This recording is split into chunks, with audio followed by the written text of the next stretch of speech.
Hallo Holzfreunde, heute habe ich mal einen Werkzeugtest für euch. Kennt ihr so ein Werkzeug? Viele werden sagen, das ist ja ein ganz normaler Fräser mit Anlaufring, aber das ist er eben nicht. Ich wünsche euch jetzt viel Spaß bei diesem Video. Heute stelle ich euch mal diesen Abrund-Wechselplattenfräser vor. Den werde ich für euch mal heute unter die Lupe nehmen und dann mal schauen, ob er hält, was der Hersteller verspricht.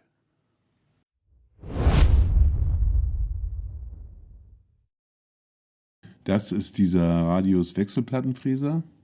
Er hat 2 Schneiden. Meine Ausführung hat hier einen Radius von 5 mm. Und dieser Torx-Schlüssel wird mit dem Fräser mitgeliefert. Ich schraube mal eine Platte heraus, damit ihr das besser sehen könnt.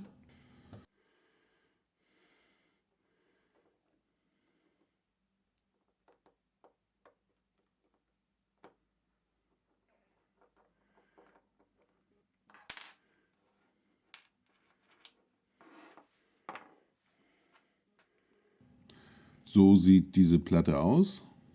Sie hat 2 Schneiden und zum Wechseln könnt ihr sie einmal um 180 Grad drehen.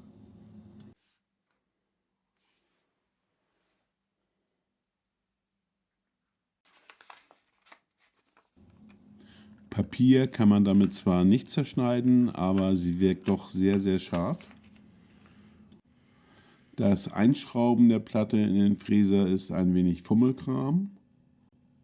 Bis man die richtige Position gefunden hat, kann es schon mal ein wenig dauern.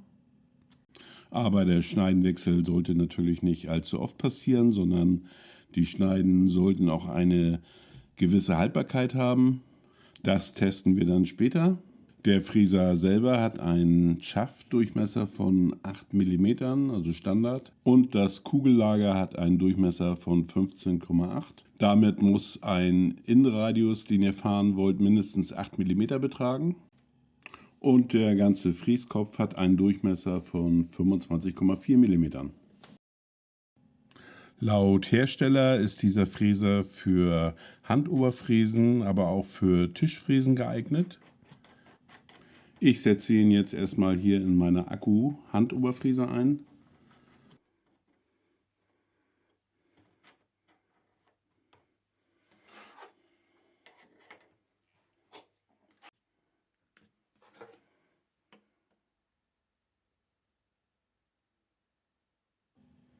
So, und jetzt geht's ans Fräsen.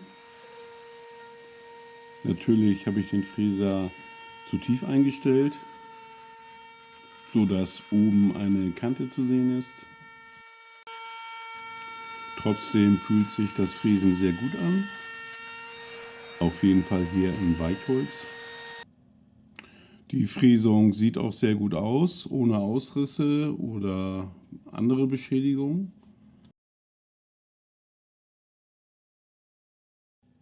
Jetzt machen wir das gleiche nochmal in Hartholz, in Eiche. Dazu nehme ich jetzt mal meine Makita-Oberfräse. Da lässt sich der Korb ein wenig besser einstellen. Auch hier fühlt sich der Schnitt sehr gut an, wie man das eben fühlen kann. Oder sich vielleicht auch ein wenig einbildet zu fühlen.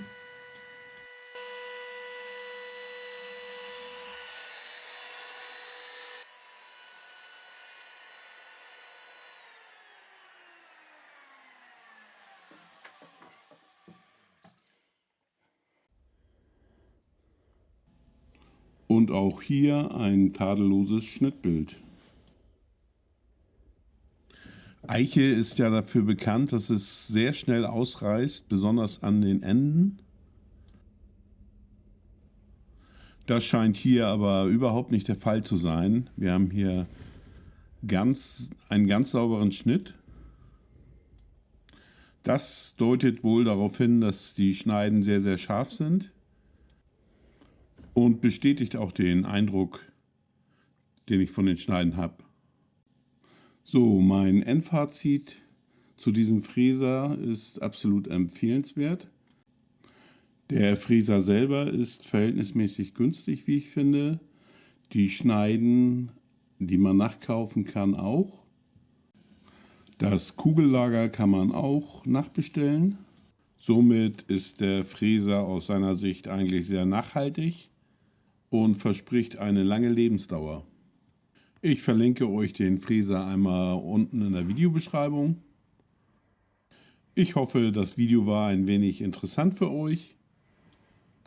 Gebt dem Video ein Like, abonniert den Kanal und ich wünsche euch eine schöne Zeit.